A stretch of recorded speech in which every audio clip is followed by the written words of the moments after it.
प्रभारी सरपंच हा भारी पडलाय का, कसं बघताय? ते तुम्ही गावात गेल्यावर कळेल त्यांना. आजच मी आज 15 दिवस शुभेच्छा देताना मी सांगितलं का लोकांना विकास नको काय केना 4.5 रस्त्याची खुर्ची ती त्यांनी खुर्ची बसून काही करता आलं नाही. मी एका 6 महिन्यामध्ये तुम्ही खोणीमध्ये जाल कांबळे साहेब तर बरोबर खोणी श्रीरामाची अयोध्या नगरी आहे ना तशी झालेली तुम्हाला दिसेल. आपलं पुन्हा एकदा सिद्धेश्वर वार्ता न्यूज मध्ये स्वागत आहे. आता आपण कल्याण पंचायत समितीच्या कार्यालयाबाहेर आहोत.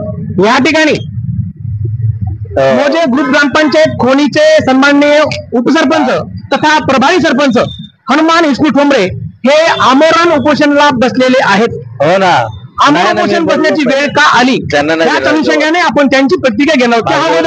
त्या ठिकाणचे कल्याण डोंबिवली महानगरपालिकेचे माजी नगरसेवक आणि शिवसेनेचे तालुका प्रमुख महेश भाई पाटील आपल्या समोर आहेत. त्यांची आपण प्रतिक्रिया घेऊ. त्यांनी हनुमान विष्णू ठोंबरे यांना पाठिंबा दिलेला आहे. ते राजकीय पक्षात असून सुद्धा त्यांनी उपोषणाला बसण्याची वेळ त्यांना का आली आणि त्या अनुषंगाने आज 15 ऑगस्ट स्वातंत्र्य दिन आहे आणि स्वातंत्र्य दिनानिमित्ताने आणि त्या ठिकाणी ज्या विजेचा वनवा आहे खोणी ग्रामपंचायत मध्ये त्याच अनुषंगाने आपण महेश भाई पाटील यांची प्रतिक्रिया घेऊयात. भाईजी, सर्वप्रथम तुम्हाला 15 ऑगस्ट स्वातंत्र्य दिनाच्या शुभेच्छा. सन्मान्य महोदय, आज हनुमान विष्णू ठोंबरे प्रभारी सरपंच हे प्रभारी सरपंच जरी असले तर इतरांना भारीच पडलेत, परंतु आपण त्यांना सपोर्ट देताय कारण आपण सत्तेमध्ये आहात, सत्ताधारी आहात, केंद्र सत्ता तुमची आहे, राज्य सत्ता तुमची आहे. असं कोणतं पाऊल उचललात की तुम्हाला उपोषणाची वेळ आलेली हे कसं बघता? याकडे मुळात आम्ही सत्तेत जरी असलो तर जनतेच्या प्रश्नासाठी आम्ही वेळोवेळी रस्त्यावरती उतरत असतो. तर जनतेची कामं प्रशासनाकडे होत नसतील तर त्यांना वरती आणण्याचं काम आमच्या मार्फत होत असतं. अनेक दिवसापासून शासनाकडे त्या जागेची मागणी संपूर्ण ग्रामस्थ करायच्या ग्रामपंचायतीच्या माध्यमातून केली जात आहे. कारण कोणी गावचा जो आरोग्य केंद्र आहे तो 10 गावला आणि कोणीपासून जवळजवळ 15 ते 20 किलोमीटर असल्यामुळे आतापर्यंत एकही पेशंट तिथे गेलेला नाही. त्याच्यामुळे सर्व नागरिकांची आणि प्रामुख्याने सरपंच हनुमान ठोंबरे यांची मागणी आहे की आमच्या इथे तो आरोग्य केंद्र झालं पाहिजे. अनेक वेळा निधी मंजूर झाला परंतु जागेअभावी तो होत नव्हता आणि कोणीची जी गुरुतरणीची जागा आहे संपूर्ण माडा असेल किंवा इतर शासकीय कामासाठी वापरली जाते परंतु तिथे ग्रामस्थांच्या उपयोगाला ती आणली जात नाही. म्हणून उपोषणाच्या माध्यमातून ती त्या जागेची मागणी करण्यात आलेली आहे. महोदय, सन्मान्य खासदार तुमचेच, सन्मान्य उपमुख्यमंत्री महोदय तुमचेच आणि राज्य सत्ता तुमचीच आहे, केंद्र सत्ता तुमचीच आहे, परंतु तुम्हाला जागे अभावी हे आरोग्य केंद्र उभा करता येत नव्हतं. पण आता हनुमान ठोंबरे यांनी उपोषणाचा इशारा दिलेला आहे. निवेदन सन्मान तहसीलदार महोदयाला दिलंय. तहसीलदार महोदय या ठिकाणी आलेत का, भेट दिली का, त्यांचं मत काय? आम्ही जोपर्यंत तहसीलदार महोदय येणार नाहीत आणि लेखी आश्वासन देणार नाही तोपर्यंत आमरण उपोषणावरती आम्ही थांबू. हे होते सन्मान्य महेशजी पाटील यांनी आता सांगितलं की सत्ता आमची जरी असली केंद्रात राज्यामध्ये पण स्थानिक तहसीलदार महोदय हे लेखी निवेदन देत नाहीत तोपर्यंत आम्ही निघून हलणार नाहीत, उठणार सुद्धा नाहीत. त्यांनी असा इशारा शासनाला दिलेला आहे. उपोषणकर्ते हनुमान विष्णू ठोंबरे यांना मोठ्या प्रमाणात पाठिंबा मिळत आहे. त्याच अनुषंगाने जे युवा मोर्चाचे सन्माननीय गजानन पाटील आपल्या समोर आहेत कारण त्यांना पण माहिती त्या गावात स्वतः ते वास्तव्य आहेत, ताटे सुद्धा आहेत आणि त्या अनुषंगाने त्यांना आरोग्याची खूप समस्या जटिल आहे. त्यांनी पाठिंबा दिला. तर महोदय कसं बघता याकडं? आज सपोर्ट दिलात हनुमान शेठना, कसं बघता याकडं? आज संपूर्ण देश 79वा स्वातंत्र्य दिन साजरा करत असताना कल्याण तालुक्यातील खोणी ग्रामपंचायत मधली तर सर्वात सक्षम आणि नियोजनबद्ध अशी ग्रामपंचायत आहे. एखाद्या महानगरपालिकेतील एखाद्या वार्डाला लागेल अशा पद्धतीचे नियोजनबद्ध विकास या खोणी ग्रामपंचायतीने आजपर्यंत केलेले आहेत. त्याचं संपूर्ण श्रेय जे आज या ठिकाणी उपोषणकर्ते जे बसलेले आहेत खोणी गावचे कार्यसम्राट सरपंच सन्माननीय हनुमानजी ठोंबरे या ठिकाणी बेमुदत उपोषणाला बसलेले आहेत. त्यांची मागणी ही तशी रास्तच आहे. कारण या खोणी ग्रामपंचायती लगत असलेले इंटिग्रेटेड टाउन प्लॅनिंग स्कीम जी पलावा सिटी आहे लगतची जी 20-25 गावं असतील साधारणपणे 2-2.25 लाख लोकसंख्या असलेली ही लोकसंख्या आहे. या भागामध्ये राहणारी सर्वसामान्य आणि गरीब जनता असल्यामुळे यांना आरोग्याच्या दृष्टीने प्राथमिक आरोग्य केंद्र असं सक्षम असं नाहीच. निर्जे प्राथमिक आरोग्य केंद्र जरी असलं त्या ठिकाणी सुविधांचा बोजवारा उडालेला आहे. कोणत्या प्रकारे त्या ठिकाणी एक्सरे मशीन असतील, MRI वगैरे असतील, या ठिकाणी कोणत्या प्रकारची त्या ठिकाणी सुविधा नाही. त्यामुळे हनुमानजी ठोंबरे यांनी जी मागणी शासन दरबारी केलेली आहे ती अगदी योग्यच आहे. तसं पाहता ते एका राजकीय सत्ताधारी राजकीय पक्षाचे या भागातील मोठे कार्यकर्ते आहेत. ते त्यांच्या राजकीय नेत्यांना सांगून त्यांची मागणी ते पूर्ण करू शकतील येत्या 4-6 महिन्यामध्ये. परंतु मागणी अशी ही आग्रही असल्यामुळे, कारण लोकांच्या आरोग्याचा प्रश्न निर्माण झालेला असल्यामुळे ही मागणी तात्काळ मान्य व्हावी यासाठी ते या ठिकाणी आंदोलनाला बसलेले आहेत. सन्मान महोदय, आपल्या समवेत ग्रामपंचायत सदस्य हबप सुरेश बुवा ठाकरे आपल्या समवेत आहेत. बुवाजी, आपलं सिद्धेश्वर वार्ता न्यूज मध्ये स्वागत आहे. कसं बघताय, हनुमान शेठ ठोंबरे प्रभारी सरपंच झालेत, सन्मान्य उपसरपंच असताना प्रभारी सरपंच झालेत आणि त्यांनी 4 गजल्यापासून कोणी गावामध्ये विकासाचा धोरका लावलेला आहे. परंतु आता आरोग्याची समस्या जटिल बनलेली आहे. ती जटिल समस्या कशी सुटणार आहे? नमस्कार. पहिल्यांदा सर्वांना 15 ऑगस्टच्या शुभेच्छा. आणि खरं म्हणजे आरोग्याच्या समस्या ज्या आहेत, आमच्या गावाची लोकसंख्या जास्त वाढल्यामुळे आमच्या या गावालगत कुठेही आरोग्य केंद्र असं नाहीये. आणि तो समोरच आमच्या गावासमोर एक 3-4 एकर जी जागा आहे ती आजूबाजूच्या कोणीतरी एका मोठ्या एका धन्याने ती अडवून घेतलेली आहे. त्याच्यामुळे ते अडवून झालेली जागा कुठल्याही प्रकारची सुटली पाहिजे आणि या आमच्या ग्रामपंचायतला ही सुविधा मिळाली पाहिजे. आरोग्य केंद्र तिथे झाला पाहिजे, कारण का लोकसंख्येची वाढता हे असल्यामुळे आमच्या गावात चांगल्या प्रकारची सुविधा तिथे मिळेल. आणि हनुमान शेठ ठोंबरे यांनी या आमरण उपोषण केलं आहे आणि त्या ग्रामपंचायत सदस्य माझी मिसेस अरुणा ठाकरे आणि मी वारकरी संप्रदाय अध्यक्ष सुरेश बुवा ठाकरे यांना पूर्णपणे आमचा पाठिंबा आहे. आणि जोपर्यंत तहसीलदार साहेब इथे येऊन आम्हाला हे करत नाही तोपर्यंत आम्ही या आमरण उपोषण सोडणार नाही. धन्यवाद. रामकृष्ण आहे. जसे म्हणतो ना, आपल्या समोर उपोषण करते हनुमान विष्णू ठोंबरे प्रभारी सरपंच आहेत, त्यांच्याकडे उपसरपंच 4 सुद्धा आहे. परंतु विकासाचा खूप धडका त्यांनी लावलेला आहे. परंतु आरोग्याची समस्या, हेल्थ इज वेल्थ, आरोग्य हीच संपत्ती, परंतु आरोग्याची समस्या अद्यापही सुटलेली नाही.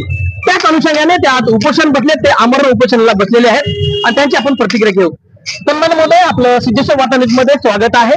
कसं बघताय, आज म्हणजे आमरण उपोषण बसण्याची वेळ आलेली आहे. सत्ता तुमची केंद्रात, राज्यात, आणि तुम्ही उपोषणाला बसताय. कसं बघताय याकडे? आम्ही या उपोषणाला जे बसलेलं आहे ते निवड आम्ही जिल्हाधिकाऱ्यांच्या विरोधात बसलेलं आहे. आम्ही वेळोवेळी पाठपुरावा करून सुद्धा त्यांनी आम्हाला जे आरोग्य केंद्र त्याच्यावर जागा उपलब्ध करून दिली नाही. 2023 पासून आम्ही पाठपुरावा केला जिल्हाधिकाऱ्यांकडे, त्यांनी कोणत्याही प्रकारचं आम्हाला उत्तर दिलेलं नाही. 3 वेळा आम्ही पत्रव्यवहार केला. आज आमच्या कोणी गावावर मोठं संकट येतलेलं आहे. 4ही बाजूने शासनाचे मोठे मोठे प्रोजेक्ट तिथे आलेले आहेत, पण गावाच्या विकासासाठी जागा भेटली जात नाही. 17 हेक्टर जागा ही म्हाडासाठी दिलेली आहे. 17 हेक्टर मधून 3 एकर जागा एका बिल्डरने भूमाफियाने त्याचं अतिक्रमण केलेलं आहे.